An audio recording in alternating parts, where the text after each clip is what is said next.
Corona కాలంలో ఓటీటీలో release అయిన cinema Odela railway station.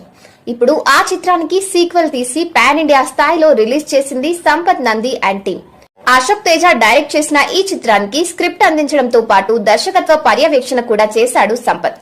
Tamannaah, Vashishtha ముఖ్య పాత్రలు పోషించిన ఈ చిత్రం ఈ రోజే ప్రేక్షకుల ముందుకు వచ్చింది. దీని విశేషాలేంటో చూద్దాం.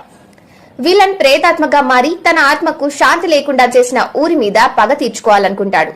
అందులో భాగంగా ముందుగా ఒక శోభనం గదిలోకి అడుగు పెడతాడు. పెళ్లి కూతురు జుట్టు పట్టుకుని లాగితే చర్మం మొత్తం ఊడి వచ్చి తలంతా రక్తసిక్తమవుతుంది. విలన్ నెక్స్ట్ టార్గెట్ మళ్లీ శోభనం జంటే. ఈసారి సెటప్ మొక్కజొన్న తోటలో. అక్కడ పెళ్లి కూతురి నోట్లోకి మొక్కజొన్న కండెను కొట్టి చంపుతాడు. నోట్లో మొక్కజొన్న కండితో కాలిన శవాన్ని 1కి 4 సార్లు చూపించి మరీ సన్నివేశాన్ని ముగిస్తారు. ఇంకో సీన్ లో ఓ చిన్న పాప కత్తి తీసుకుని కథానాయిక తల నరికి చేత్తో పట్టుకుని వెళ్తూ ఉంటుంది. ఇక పతాక సన్నివేశాల్లో